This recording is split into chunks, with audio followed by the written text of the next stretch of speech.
16. Нам нужно будет быстро пройти 15-16, So that we can focus on 17.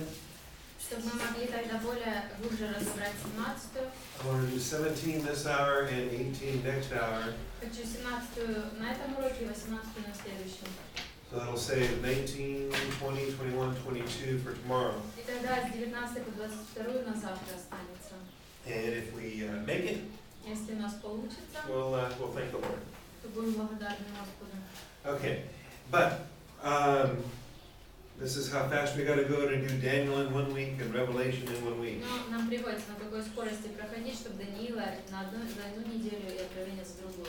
Maybe next time we can do Daniel in 1 week and Revelation in 2 weeks. Может, в следующий раз получится Даниила одну неделю, а Откровение 2 недели. Might be helpful, but we'll find out. All right. Это помогло. 777. Итак, 7-7-7. What comes first? Что первое? Seals. Seals. And then what? После этого Trumpets. Trump. Trumpets. Then what? После этого Bowls. Okay, excellent. We're ready for the 7 bowls in chapter 16. мы готовы перейти к 7 чашам в 16 главе. But I'm not going to teach it here in class. Но я не буду на уроке учить по этой. You have the notes for chapter 15 and 16 У you вас can read есть through. информация в распечатках по 15-16, можете ознакомиться с And ней. you will really enjoy the parallel to the plagues of Egypt that's found in the book of Exodus. Я думаю, вам действительно понравится, как это соответствует язвам, казням, которые были в исходе книги Исхода. Because some of these things are very reminiscent of the plagues on Egypt. Потому что многое из этого, как отголоски, соответствует тем казням, которые были в Египте. Once again, we have a pause in between bowl number 6 and bowl number 7. Опять-таки у нас происходит разрыв между 6 и 7 чашей. That has been very common to have 6 plus a break. И это уже мы видели распространенное явление. Оно было 6, 6 потом plus a разрыв. break. 6 и разрыв. 6 plus a break. И здесь 6 и разрыв. And before the 7th bowl is poured out, we have a description of Armageddon. И перед тем, как изливается 7-я чаша, у нас описан Армагеддон. You see the 6th bowl in Revelation 16:12. 6-я чаша – это Откровение 16:12, And this is what dries up the river Euphrates, из-за которого высыхает река Ефрат, so that the way is prepared for the kings from the east. и так подготовлен путь для царей с востока. We don't get to the 7th bowl until verse 17. Только в 17 стихе происходит 7-я чаша. And so this break in between is where we have the description of Armageddon. И вот в этом разрыве и описан Армагеддон. Verses 13 through 16 of chapter 16. 13 по 16 стих, 13 по 16 стих 16 главы. It begins with the anti-Trinity we've talked about last time. Сначала описывается вот эта антитроица, о которой мы с вами говорили на предыдущем уроке. And their demonic spirits that they send forth to regather, or to gather together the armies of the world. И бесовские духи, которых они отправляют, посылают собрать армии по всему миру. Satan knows that he has failed to exterminate the Jews. Сатана знает, что ему не удалось вывести всех евреев. He knows that Christ is coming back. Он знает, что Христос вернется. And that his final attempt is to gather all of the forces of the world to fight against Jesus at his return. И вот это последняя его попытка. Он пытается собрать все армии мира для того, чтобы бороться против Иисуса, когда он вернется. So they go out to the kings of the whole world to gather them together for the war of the great day of God the Almighty. Итак, они исходят ко всем царям по всему миру для того, чтобы собрать их всех на войну против Бога Всемогущего. And they gather them together to the place which in Hebrew is called Armageddon. И собирает он их всех в том месте, которое по-еврейски называется Армагеддон. Now, somebody yesterday asked about the geography of Israel. И кто-то вчера спрашивал по поводу географического расположения Израиля. Mount Carmel and the Jezreel Valley. Кармил гора, And then the Jordan Valley. Долина, Иорданская долина, я не знаю имя, все эти долины. Megiddo sits right here in the center. Мегидо находится вот здесь, в центре. Jerusalem is down lower. Иерусалим ниже. Of course, Sea of Galilee, Dead Sea. Галилейское Мертвое море. And it is a small country. Это действительно маленькая страна. Compared to Ukraine or Texas. Если сравнить ее с Украиной или Техасом. But we still have 1,000 square miles to work with. Но все равно остается 1000 миль квадратных. There also appear to be other valleys that are mentioned as well. Также похоже, что упоминаются и другие долины. The valley of Jehoshaphat or judgment. Иосафата долина. A valley of decision. Долина решения. And so some of these are names that are given symbolic meaning like judgment or decision. И некоторым из этих долин дается символичное название, как долина суда, решения. And so the Megiddo location could be an arrival point or a staging area. What is it? Arrival point. И Мегидо это может быть тем местом, куда они все, где все они соберутся, где они подготовятся. The government of Israel actually is discussing building the largest international airport, and guess where they want to put it? И сейчас Израиль размышляет о том, чтобы выстроить огромнейший аэропорт, самый большой, и они думают расположить его в Мегидо. They are discussing now the opportunity to build the infrastructure for the arrival of large numbers of people. И сейчас они обсуждают, какие возможности есть выстроить вот такое место, куда могут прибывать большое количество людей. Well, that's interesting. Это интересно. Okay. There are multiple battles that will take place during this overall campaign.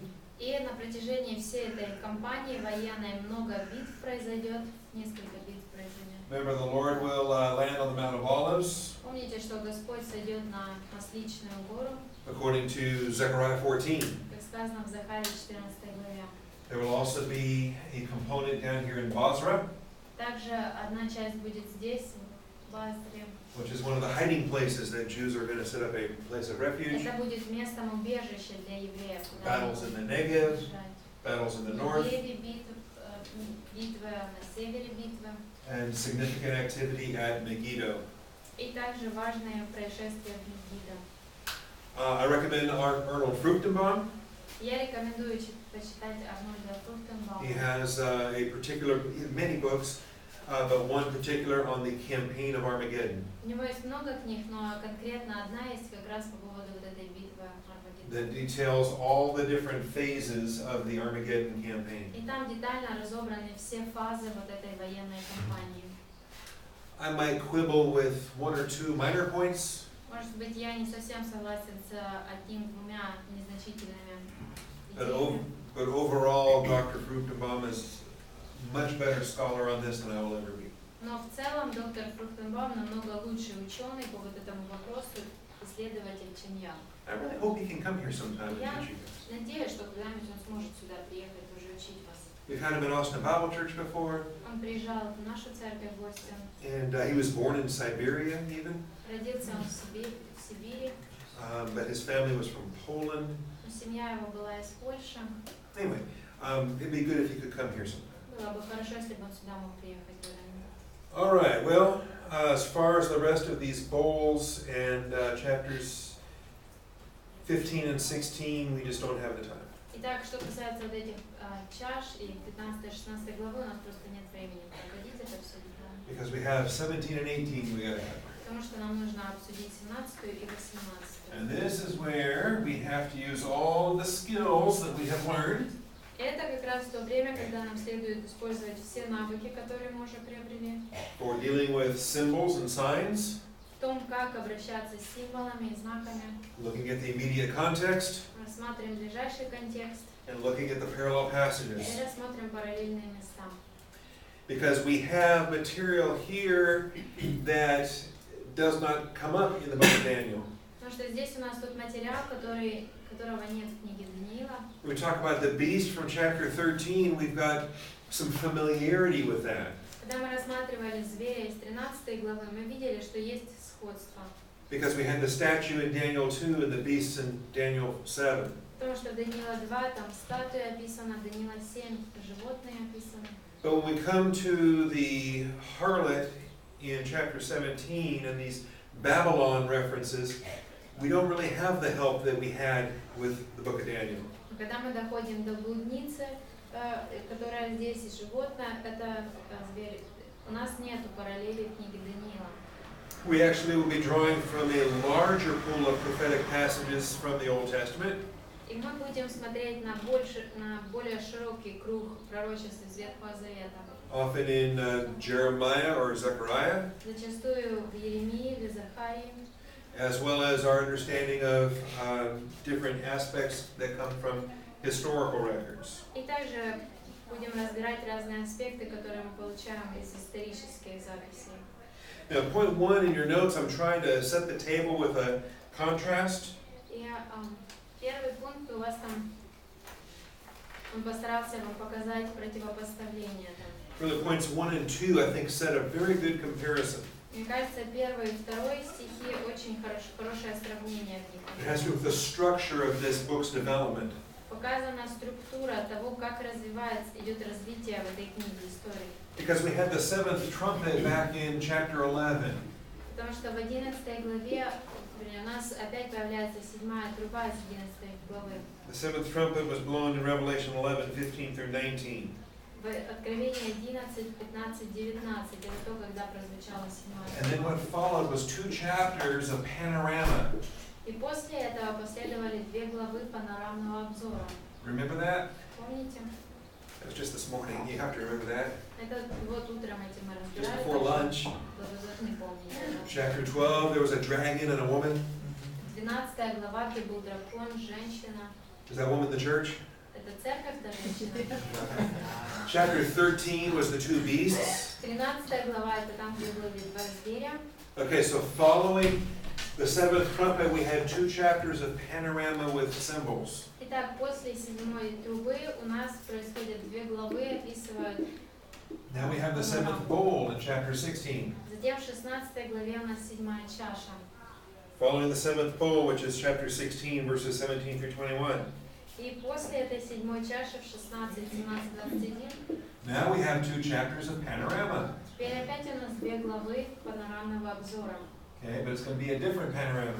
Но теперь это уже будет другая панорама других событий. But you see the parallelism on this structure? Но вы видите, что вот в этой структуре присутствует параллелизм. Okay, that's not an accident. Это не случайность. This was part of God's design in the way that He wrote Revelation. Это было частью Божьего замысла в том, как Он написал книгу Откровения. So, just as in chapters 12 and 13, I think it is critical Точно так же, как мне кажется, очень важно в 12 и 13 главах, that we recognize fully what is in view in chapters 17 and 18. точно так же важно и здесь признать, что именно рассматривается в 17 и 18. We have to understand the dragon and the woman and the 2 beasts, Нам нужно было разобраться, кто дракон, женщина, двое зверей.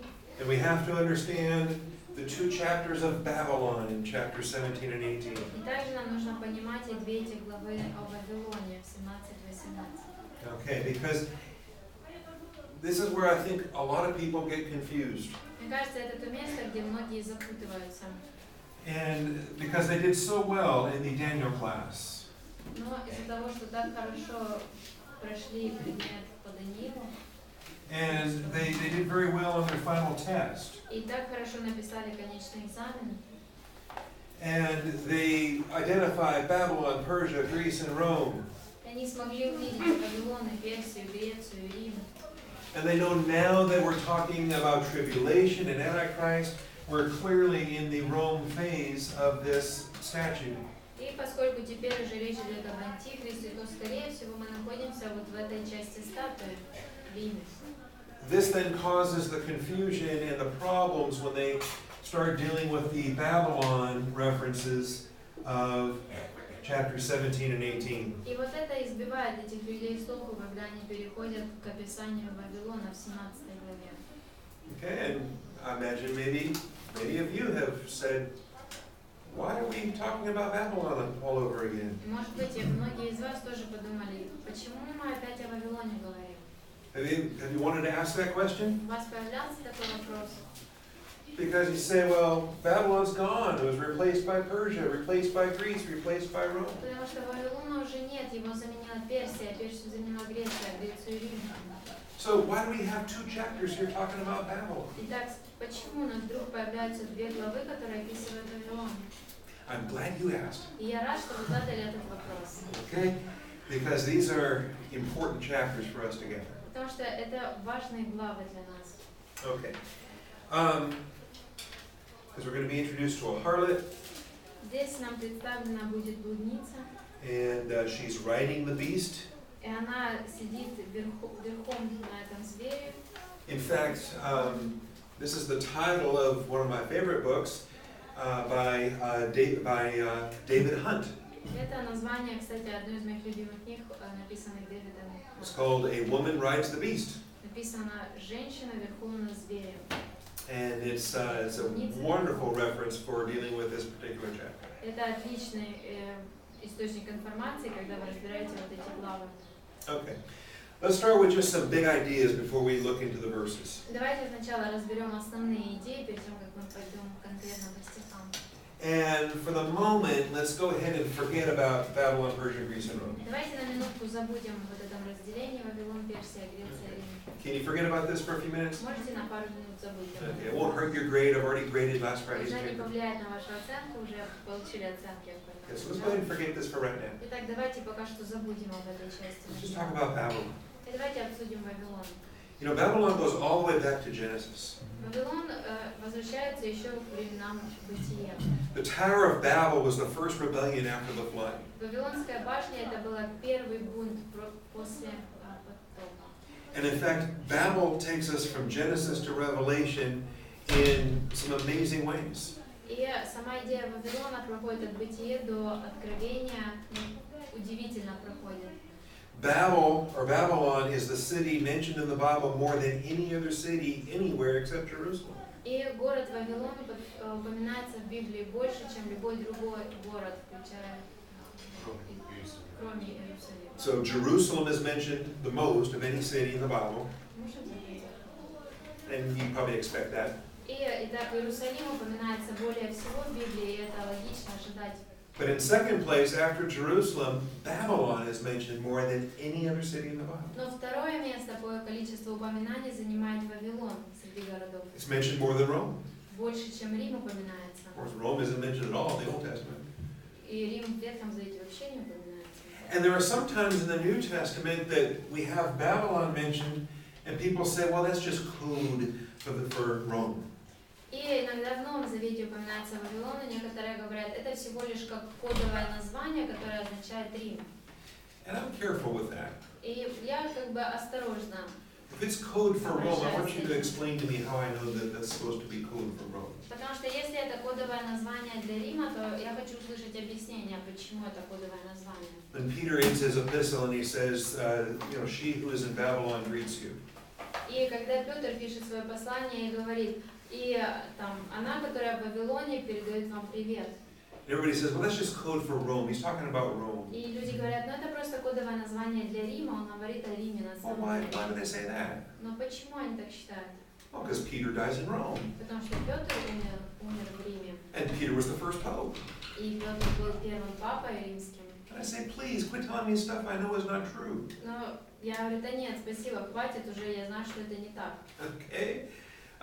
Paul was the apostle to the Gentiles. Павел был апостолом для язычников. I know Paul went to Rome. Я знаю, что Павел ездил в Рим. But show me a Bible verse where you can prove that Peter went to Rome. Но покажите мне стих в Библии, который бы доказал, что Петр был в Риме. Peter was the apostle to the Jews. Петр был апостолом евреям. And once he left Jerusalem, where was the greatest Jewish population on planet Earth? И когда он выехал из Иерусалима, в каком месте была большая концентрация евреев? It was back in Babylon. В Вавилоне.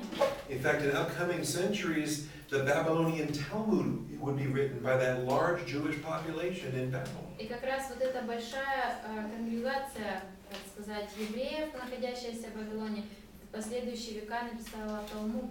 I'm skeptical that Peter ever went to Rome. Поэтому я скептически отношусь к этой идее, что Петр вообще когда-то ездил в Рим. It's much more likely he was in Babylon with his wife. Скорее всего, он был в Вавилоне со своей женой. You know Peter was married, right? Вы знаете, да, что Петр был Because Jesus женат? healed his mother-in-law. Потому что Иисус исцелил его тещу. Yeah, that's pretty much the only way you can get a mother-in-law. Это единственный способ, как можно обзавестись тещей. Okay?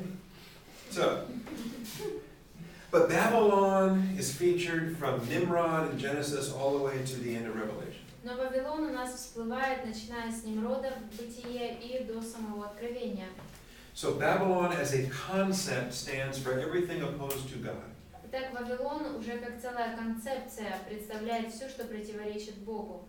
And this is true in the Tower of Babel against God after the flood. И это было и это мы видим в том, как Вавилон восстал против Бога после потопа. This is true in Nebuchadnezzar's Babylon in the destruction of Jerusalem. И когда Навуходоносор пришел из Вавилона и уничтожил Иерусалим. And this is also true in the eschatological Babylons that we're studying in chapters 17 and 18. И то же самое касается и эсхатологического Вавилона, который мы изучаем в 17 и 18 главах. So just like we study historical Rome and eschatological Rome, Итак, точно так же, как у нас был исторический Рим и также эсхатологический Рим.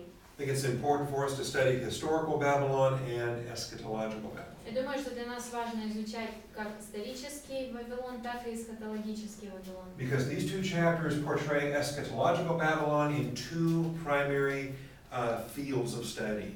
Потому что вот эти две главы описывают эсхатологический Вавилон в двух больших сферах изучения, которые мы можем изучить, в двух больших сферах, в двух частях. In chapter 17, the field of study is mainly religious. В 17 главе изучается больше сфера религиозная. And in chapter 18, the field of study is primarily commercial. А в 18 главе изучается больше коммерческая сфера. And so often these are called religious Babylon and commercial Babylon. И очень часто так и названо по главам. В 17 будет религиозный Вавилон, в 18 коммерческий Вавилон. And I actually think that those are helpful titles or labels for these chapters. Мне кажется, довольно хорошо вписываются и подходят вот такие названия для этих глав. And so we will be evaluating the context and the parallel passages to understand religious and commercial Babylon.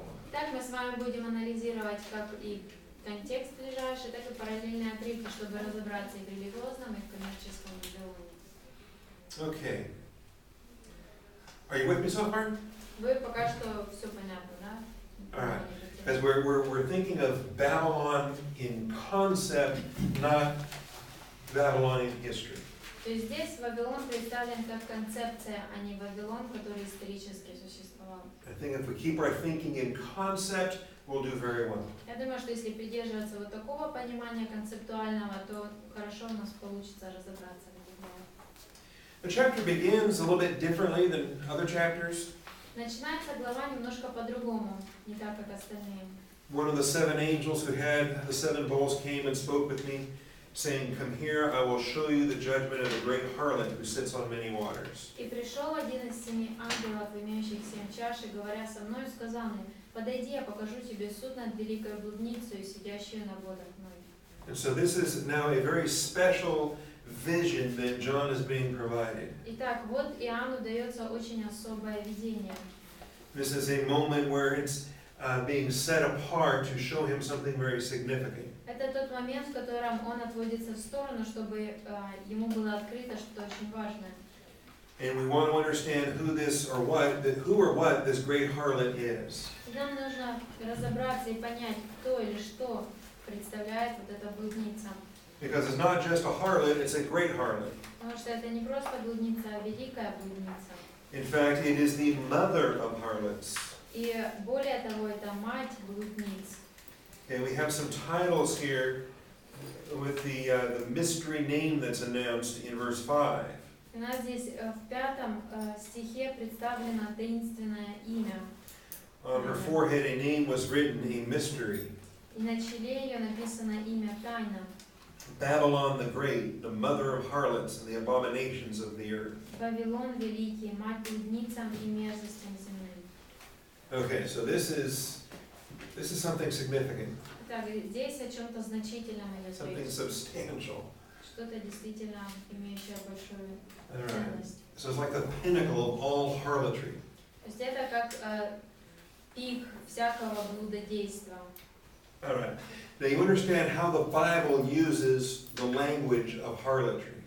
И мы понимаем, как Библия использует саму вот эту лексику блуда. In the Old Testament, harlotry is portrayed many times. В Ветхом Завете много раз описывается блуд.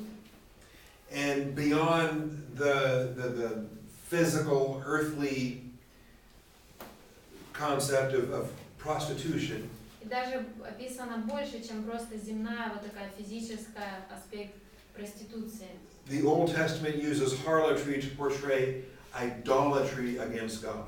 В Ветхом Завете используется идея блудодействования в смысле идолопоклонства против Бога. And when Israel was warned against idolatry, they were warned against playing the harlot. И когда Израиль предупреждался о том, чтобы они не занимались идолопоклонством, их предупреждали о том, чтобы они не участвовали, не исполняли роль блудницы. And so in 3a, I begin to give you the points of information about this harlot. 3a у вас дано немного информации по поводу этой блудницы. In Greek, she's called a porne. Порне, это слово на греческом. And she sits on many waters. И она сидит на водах многих. So she has influence on a worldwide stage. И так она оказывает влияние всемирное. And she has a seductive influence upon kings and earth dwellers. И она в состоянии соблазнять царей и правителей земных. And so we read this here in these early verses of chapter 17. Это то, что мы читаем в начальных первых стихах 17 главы. The angel says, I will show you the judgment of the great harlot who sits on many waters. Ангел сказал: подойди, я покажу тебе суд над великой блудницей, сидящей на водах многих.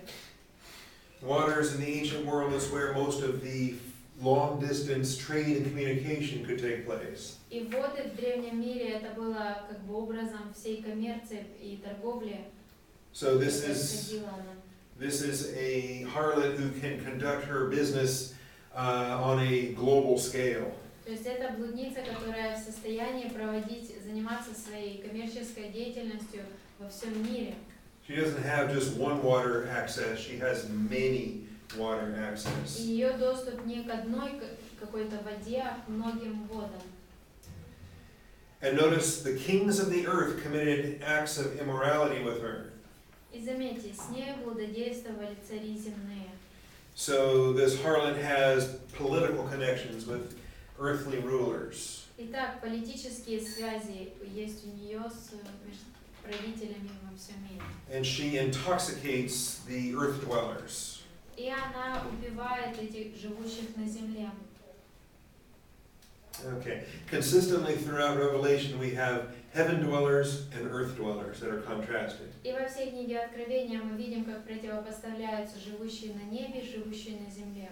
We are the heaven dwellers, and those that are subject to this world are earth dwellers. Мы являемся живущими на небесах, а те, кто вот здесь представлены, это живущие на земле. But you understand, this world is not our home. Вы понимаете, что эта земля, это не наш дом. Okay, I'm just a passing through. Мы просто проходим через Treasures are laid up somewhere beyond. сокровища наши слагаются где-то в другом месте. You don't know that song, do you know that song? This world is just terrible. I won't sing. You know it? If you sing it, because the words might be different. No, I don't want to do that. Здесь I want to мой keep дом passing. родной. Что? Здесь мой дом родной. Мы когда-то пели на английском. I'll find a YouTube video I can show you. But now, harlotry is a religious system. It is idolatry against God. Итак, блудодейство – это религиозная система, идолопоклонческая система и In Exodus, против Бога. in Exodus 34, Israel is warned against playing the harlot. В Исходе 34 Израилю дается предупреждение о том, чтобы они не исполняли эту роль блудницы. But they do so nonetheless, Но тем не менее, они именно это и сделали. many times. Много раз. Numbers 25:1 is an example. Числа, All the verses in 3a1 right there. В 3:1 у вас перечислены эти стихи. Jeremiah 2:20, Ezekiel 16, Ezekiel 23. Иезекииля 16:15, 23:3. Those Ezekiel passages are pretty graphic in the way they describe the activity. Отрывки в Иезекииля очень красочно описывают их деяния. Okay. Spiritual harlotry is defined as spiritual adultery against God. И духовное блудодействие описывается как духовная измена против Бога. Okay. And so then, this is how we should understand what this mother of harlots is all about. И вот так нам и нужно понимать, что означает мать блудниц. Because we're going to look at this immediate context, and we're going to look at parallel passages. Потому что мы рассмотрим ближайший контекст и параллельные отрывки. We're not going to try to invent something with our own imagination. Мы не будем пытаться выдумать что-то собственным воображением. So the great harlot and the mother of harlots then is the religious system that has spawned the most widespread religious systems in the Old Testament, the New Testament, and even into modern times. Итак, это великая блудница или мать блудниц всех, она является идолопоклоннической системой, от которой произошли различные системы идолопоклонения в Ветхом Завете и в наше время. And that's the point I make in 3a3. У вас это 3a3. Okay, because this harlot is in the world today. Потому что вот эта блудница и сегодня присутствует в мире. This harlot was in the world when John wrote Revelation. Она была в мире, когда Иоанн записал Книгу Откровения. This harlot was in the world when Jeremiah wrote about her. Когда Иеремия писал о ней, она присутствовала в мире. This harlot has been in the world since Nimrod built the Tower of Babel. Это та блудница, которая присутствует в мире с того времени, когда Nimrod выстроил башню.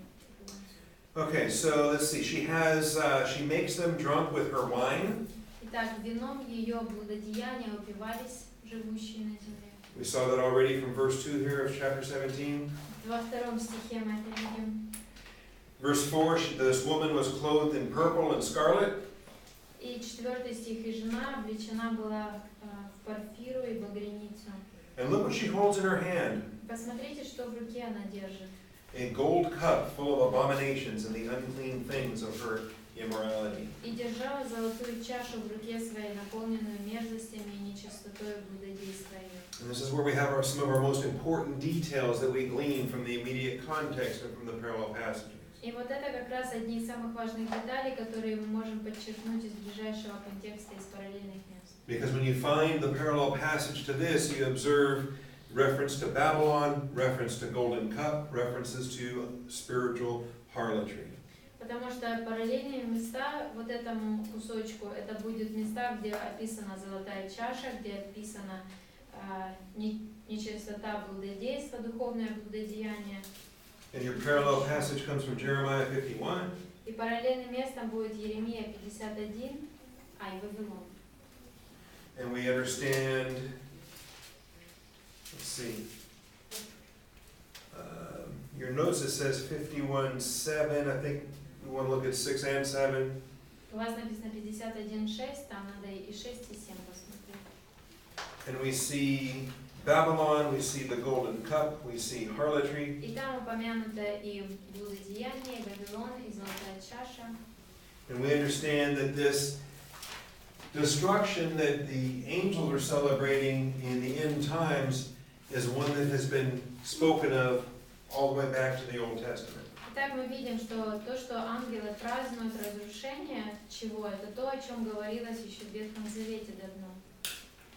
In verse 6 of Jeremiah 51, it says, "Flee from the midst of Babylon, each one of you save his life."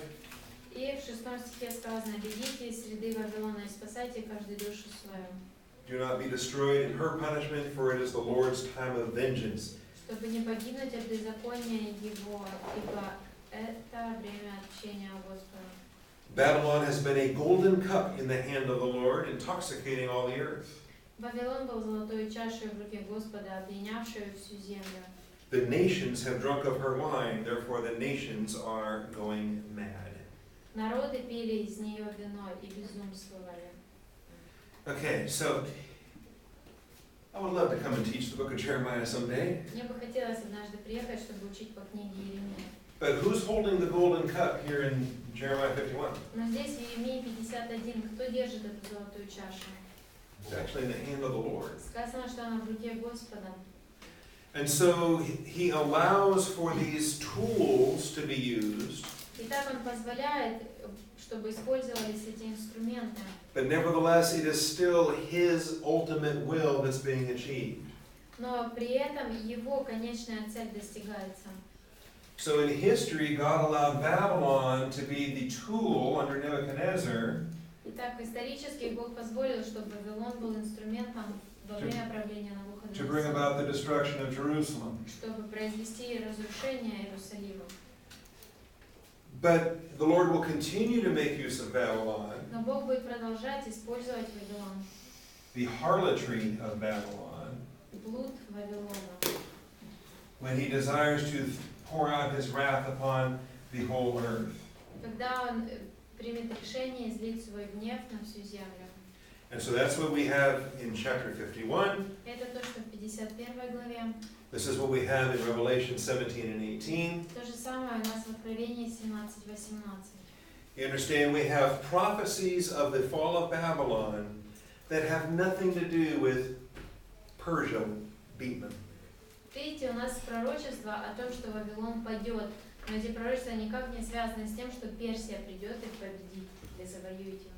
But they have everything to do with Jesus Christ reigning on his glorious throne. Но они полностью связаны с тем фактом, когда что Иисус Христос придет и будет царствовать на своем престоле.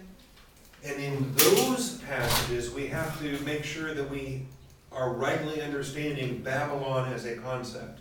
И нам нужно точно осознавать, что здесь речь идет о как концепции Вавилоне. A religious system hostile to the worship of Yahweh, Религиозная система, которая враждебно настроена против поклонения Яхве, as well as a commercial system that comes to dominate the entire world. также и коммерческая система, которая доминирует над всем миром.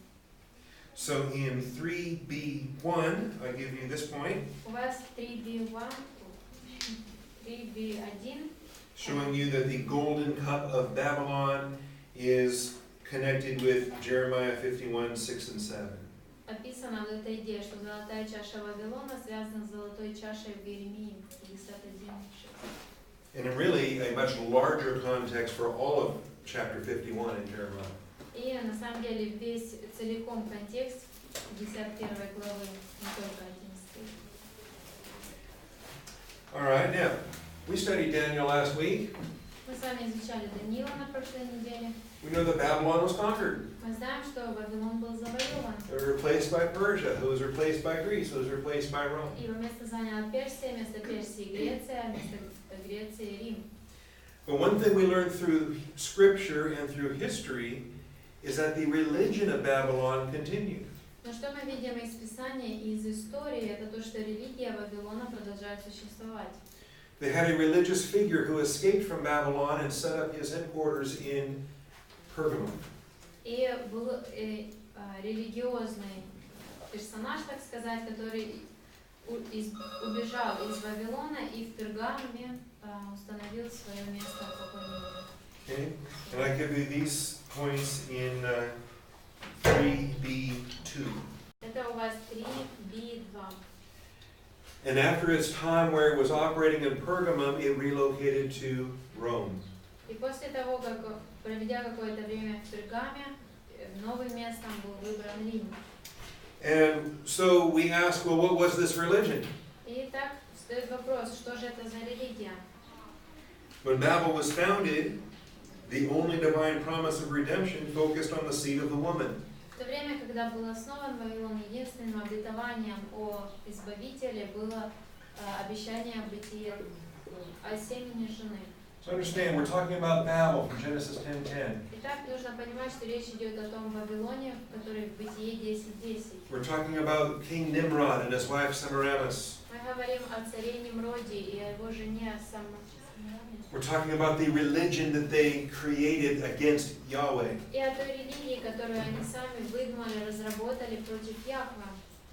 And we understand that Satan's lies are going to be an attack against God's promises. Мы видим, что ложь, которую выдумывает сатана, она рассчитана быть атакой на Божье обетование. And so in these early days, their religion was an attack on the seed of the woman promise. Итак, вот эта религия, которая зародилась в ранние еще дни, на раннем этапе, это была атака на обещание о семени жены. And so they created a religion that would magnify a special mother and a miracle baby. Итак, они в то время изобрели эту религию, в которой превознесена была особая мать, которая родит особого младенца. An actual goddess mother И это была настоящая мать-богиня and miracle baby. и такой чудесный ребенок. A goddess mother that they call the Queen of Heaven. И эта богиня-мать, они называли ее Царица Небес. And a miracle baby that tragically has to die. И также этот чудесный ребенок, который должен был умереть трагической смертью.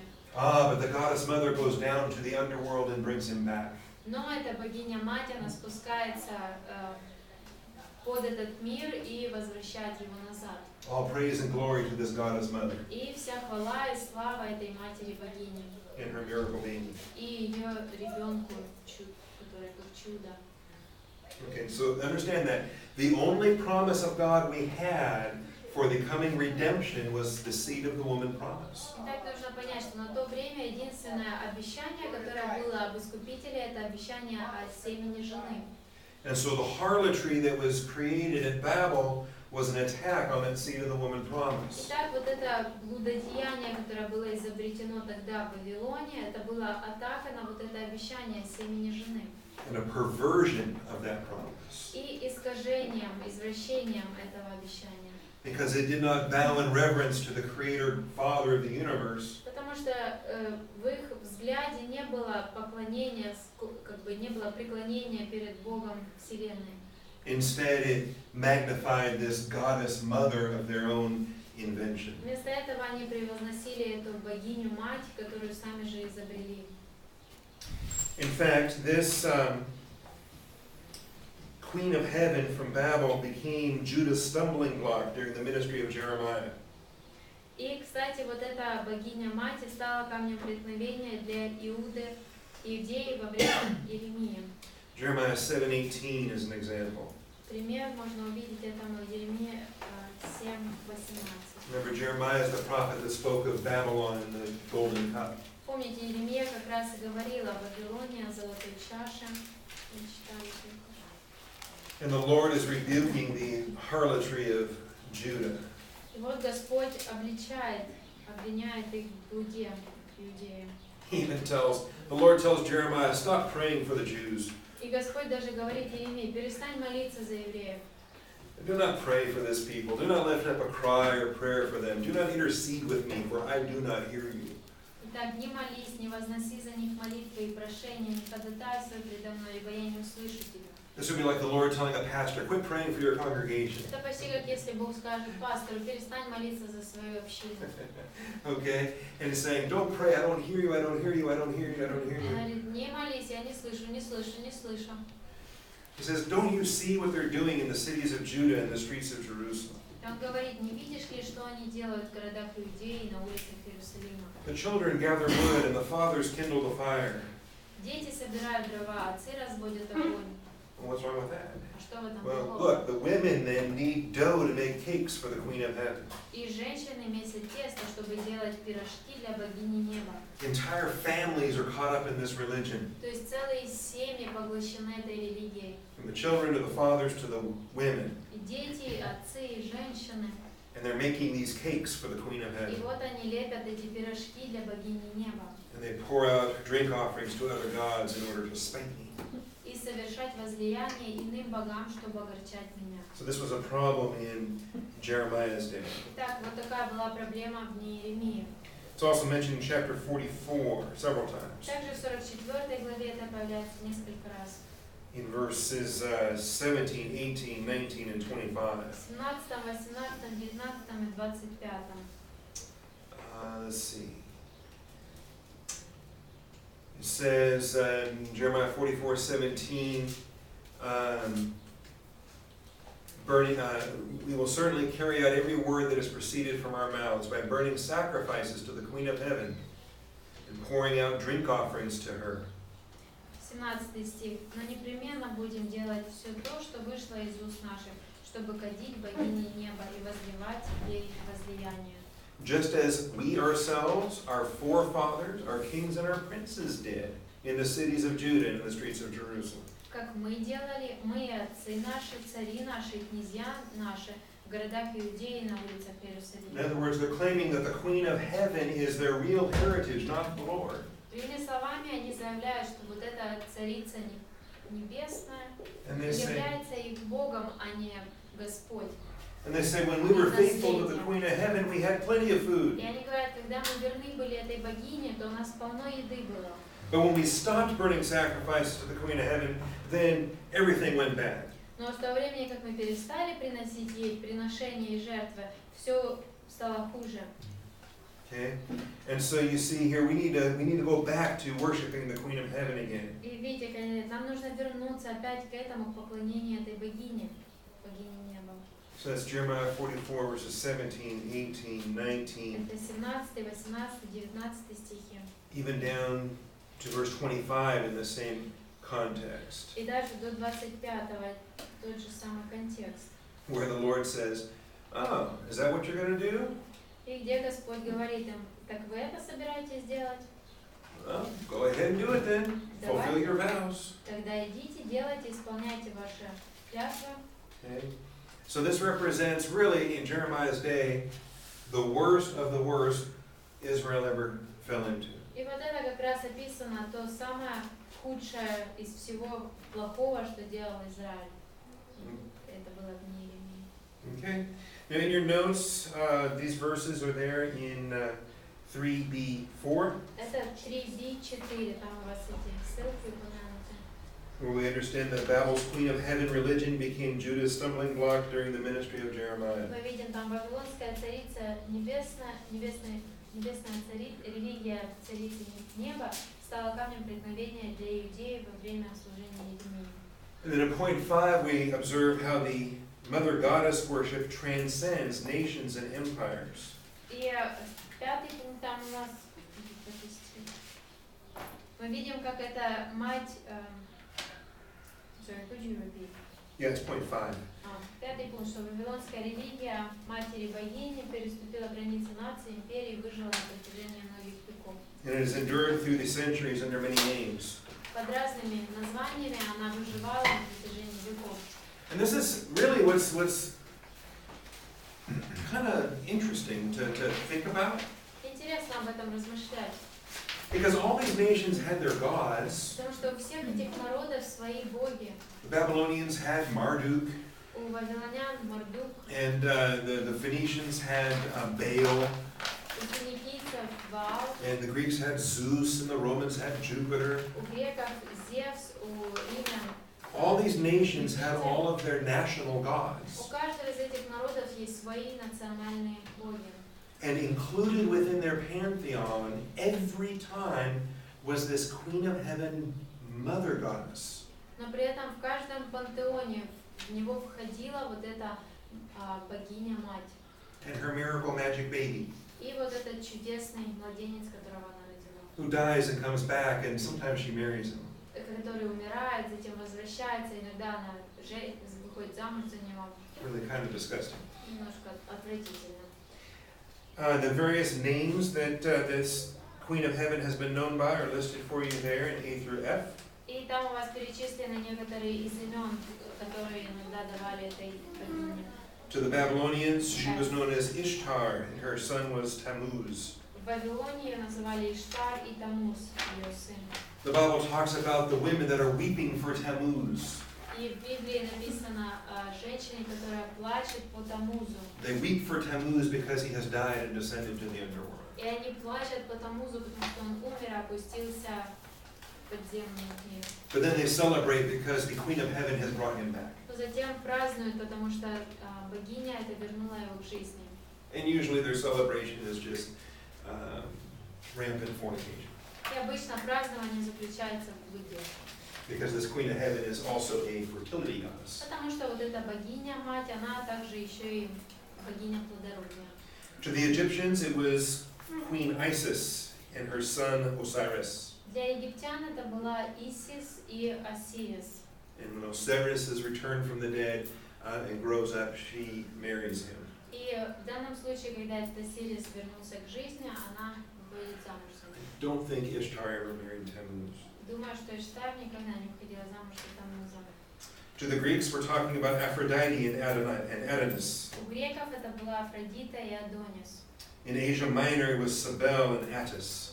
В Малой Азии это была Кибела и Атис. This was when it moved to Pergamum after the fall, after the Persians destroyed political Babylon. Это как раз когда Персия уничтожила политический Вавилон и перешло это все в Пергам. In pagan Rome, it was Queen of Heaven, the mother Ceres, and Jupiter. В языческом Риме мать небес, это была богиня небес, была Сирис и Юпитер. But they had a problem when Constantine made Christianity the religion of the empire. Но получилась проблема, когда Константин сделал христианство государственной религией. Because the empire must now be Christian and can't have these pagan beliefs. Потому что империя теперь должна быть вся христианской, и невозможно иметь эти языческие верования. And so what in the world are these people supposed to do that have their Queen of Heaven worship and their miracle baby? Итак, что же теперь делать всем этим людям? Куда подевать эту богиню и ее чудо-ребенка? Let's just change their names and give them new labels. Давайте просто поменяем их имена и по-новому назовем их. And so the names of Mary and Jesus are very convenient Christian labels. И поэтому как раз имя Мария и Иисус очень подходящие уже христианские имена. When public legitimacy to Queen of Heaven worship becomes necessary. Когда уже нужно было как бы публично и официально поклоняться этой богине, сделать это поклонение официально. And so this is points A through F in your notes. Это у вас A по F, там имена перечислены. And then finally, point 6, the Queen of Heaven religion has been at home in the Roman Catholic Church since 378 AD. И шестой пункт. Религия Царицы Небесной нашла пристанище в Римской католической церкви. После того, в общем, 378. Bishop Damasus takes the title Supreme Pontiff in 378. И епископ Дамасус принял вавилонский титул верховного понтифика. He's Supreme Pontiff. Or in Latin, the Pontifex Maximus. Верховный понтифик. Pontifex Maximus. Okay. But this started off as a Babylonian title. Но изначально началось вот этот титул, он произошел от вавилонского. The title moved to Pergamum after Babylon. Этот титул переехал в Пергам после уничтожения Вавилона. The title moved to Rome after it left Pergamum. Затем переехал в Рим после уничтожения. Julius Caesar carried this title when he was dictator of Rome. Юлий Цезарь тоже принял на себя этот титул, когда он был диктатором римским. And it's interesting, every emperor after Julius Caesar kept this title as one of his titles. Интересно, что каждый Цезарь после него принимал на себя этот титул. Until the 4th century, when a Christian emperor named Gratian said, I don't want to take that title. До IV века, когда Грациан сказал, что он не хочет принимать этот титул. He was a Christian and he refused the title for Christian reasons. И он был христианином, и по христианским причинам он отказался от этого титула. So the Bishop of Rome said, I'll take it. Итак, епископ римский сказал, тогда я приму его. The Bishop of the Rome, Damasus, I mentioned earlier. И вот этот Дамасус, которого раньше я упоминал. And the Bishop of Rome has had the title Pontifex Maximus ever since. И римский епископ с этого момента они несли вот этот титул верховного понтифика. Okay. Now I have a paragraph in my notes that I separated with kind of a color shading background. It's after point 6. Let's see what yours looks like. Yeah. So there's a long paragraph and then there's 2 bullet points. Okay, that long paragraph. Этот больший абзац, который после 6-го пункта идет у вас. Gives you much of the historical background that will be helpful for you to understand. Там много исторического информации, которая поможет вам понять это. Does anybody here have a Catholic background? Did you used to be Catholic? Есть здесь кто-нибудь, кто раньше был католиком или из этой среды пришел? Sometimes it's hard for Protestants to understand why Catholics do some of the things they do. Иногда протестантам сложно понять, почему католики делают некоторые из тех вещей, которые они делают. And some of the Catholic stuff made it into the Orthodox Church too. И также некоторые из аспектов католицизма перешли в православие. But it's hard sometimes for Protestants to say, well, why do you do this sign of the cross thing? Why do you do this T? И протестантам иногда сложно понять, зачем вы, знак крещения, креста делаете. I mean, did this come from the Bible somewhere? Это что, из Библии откуда-то взято? Did Jesus teach his disciples to do this? Учит ли Иисус учеников вот так делать? So who invented this T thing? Итак, кто придумал, изобрел вот этот It знак? actually came from Babylon. На самом деле из Вавилона это пришло. In fact, many of the rites that were a feature of Babel's religion came out to the forefront in the Roman Church. И более того, много из таких аспектов вот этой религии из Вавилона, они перешли затем в римскую церковь. The name of Easter isn't even a Christian name. It comes from Ishtar. Easter? Исфирь. Yeah, it comes from the name Ishtar. Yeah. The Hebrews called it Passover. Easter. The resurrection. In Russian we don't have Easter. You don't have Easter? And also we don't have Sunday. Ah, Resurrection Day. Resurrection Day. That's good. Okay.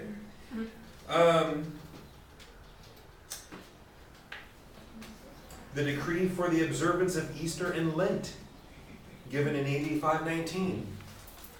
Who invented the 40 days of giving up something? Кто изобрел вот этот Lent, то, что Do you give up называется? stuff for Lent? Да, на 40.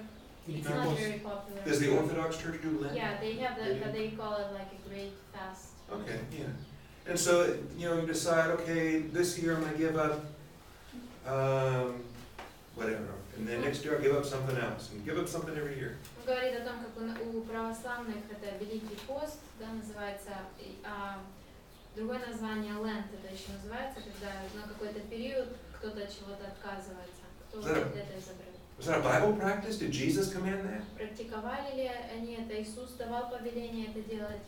Lent was a Babylonian practice. Вот этот Lent это то, что практиковали в Вавилоне.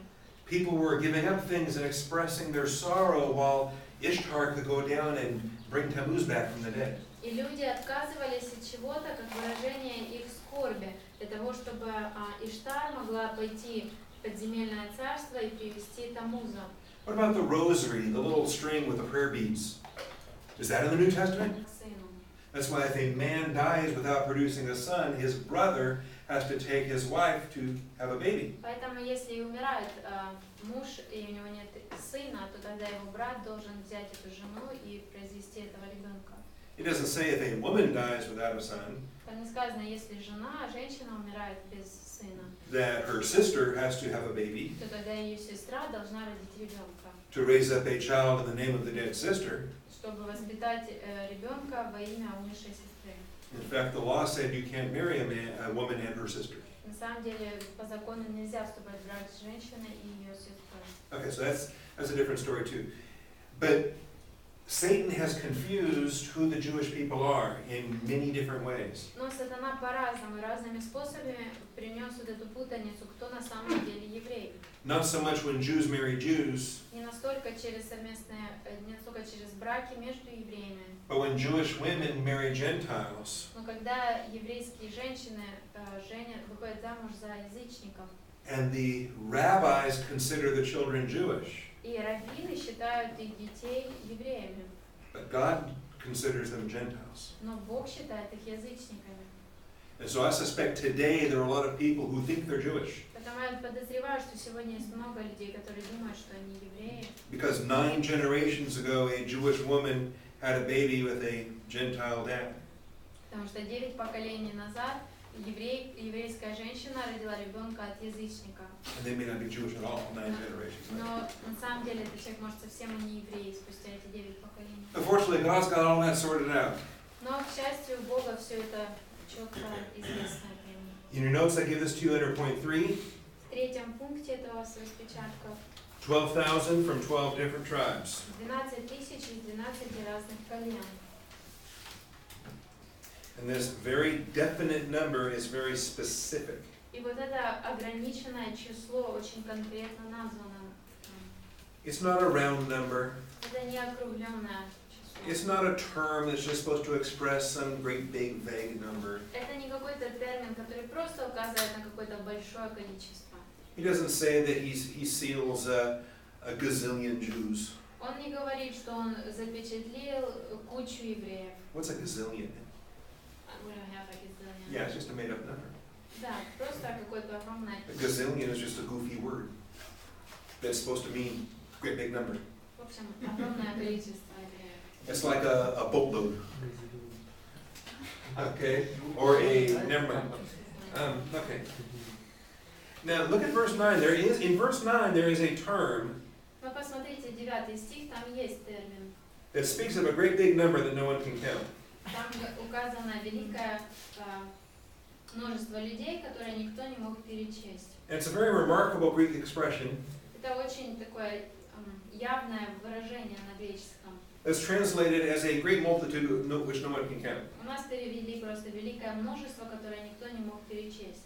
Okay, so that's something different from 144,000 that can be counted. Вот это уже отличается от 144 тысяч, которые можно перечесть. 144,000 that can be counted and is counted tribe by tribe. И 144 тысячи можно посчитать, и они действительно пересчитаны колено за коленом. And so we have to understand this literally. Итак, нам следует буквально воспринимать это. Now, why is Dan missing from this list? Почему в данном списке нет Дана? There's 12 tribes mentioned, but no mention of the tribe of Dan. Перечислены 12 колен, но нету колена Дана. Why is Dan missing? Почему нет Дана? Well, normally Levi is normally skipped over. Обычно Левия пропускают. Levi is normally omitted in tribal lists because it preserves the number 12 and sets Levi aside as a priestly tribe. И колено Левия обычно в списках перечисления опускается, тогда остается число 12, и Левий как бы отделен на священническое служение. Joseph was given double portion through his sons Manasseh and Ephraim. И Иосиф получил двойную долю для своих сыновей Манассия и Ефрема. So normally Levi is left off the list and that keeps the tribes at 12. Итак, обычно Левий опускается, и тогда остается 12 число колен.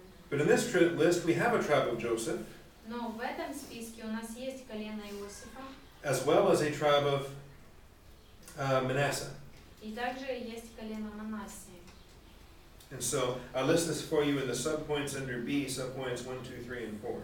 У вас это в подпункте B, 4 еще подпунктом. And we do understand that the name of Ephraim is also missing. Также мы видим, что и имя Ефрем отсутствует. That this tribe is called the tribe of Joseph instead of calling it the tribe of Ephraim. И колено это названо Иосифа, а не Ефрема. And a lot of people make a great big deal at missing Dan, but they don't make a great big deal about missing Ephraim. И многие раздувают то, что отсутствует Дан, но при этом они не раздувают то, что отсутствует Ефрем. And I think that both items should be observed. Но я думаю, что следует учитывать и то, и другое. Yes, Dan is missing, Да, действительно отсутствует Дан, but Ephraim is called by the tribe of Joseph. но Ефрем назван коленом Иосифа. And in point 3, the explanation is given И в третьем пункте у вас объяснение написано. that it's Dan and Ephraim that led the idolatry in the 10 northern kingdoms, or the 10 northern tribes. Дан и Ефрем это те колена, которые вели идолопоклонство в 10 колен, в Северное царство. When Jeroboam set up the northern kingdom of Israel, those 10 northern tribes, Когда Иеровоам установил это северное государство, состоящее из 10 колен, he set up 2 idolatry centers, то он создал 2 центра идолопоклонства, 2 golden calves. 2 золотых тельцов. I mean, why not? Почему бы и нет? Aaron set up 1 golden calf in the days of Moses, Не Моисей, а Аарон одного тельца установил. and that worked so well. И это так хорошо сработало. So Jeroboam sets up 2 golden calves. Так Иеровоам устанавливает 2. And he creates 2 idolatry centers in the northern kingdom of Israel. И в Северном царстве Израильском он создает 2 центра для идолопоклонства. This idolatry was primarily led by the tribes of Ephraim and Dan. И вот это идолопоклонство велось в основном вот этими 2 коленами, Дана и Ефрема. And so when God protects 12 tribes, Итак, Бог защищает 10 колен, he gives no protection to the tribe of Dan. но он не защищает колено Дана. And he does give protection to Ephraim, but he calls them by the name of Joseph. И он защищает колено Ефрема, но называет его именем Иосифа. Because he's remembering not the idolatry of Ephraim, but the faithfulness of Joseph. Потому что он вспоминает не идолопоклонство Ефрема, а верность Иосифа. Now keep in mind, even though Dan is not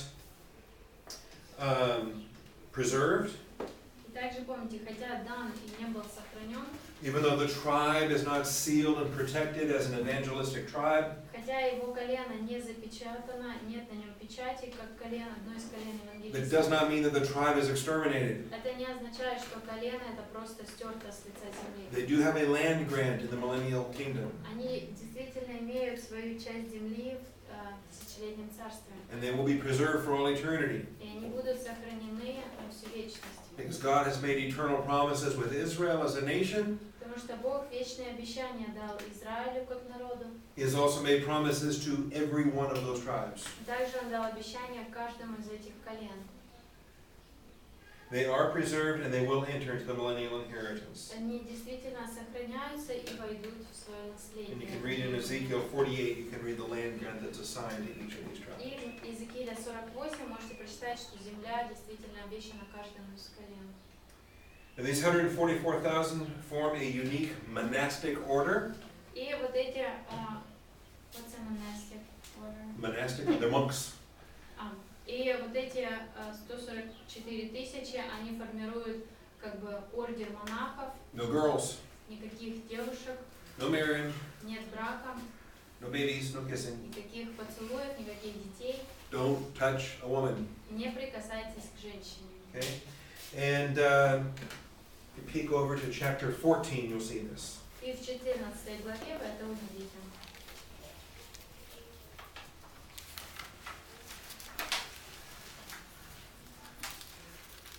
The 144,000, they have the seal of God on their forehead, 144 тысячи, у которых печать Бога на челе, and they get to sing a new song when they get to heaven. и они поют новую песнь, когда попадают на небеса.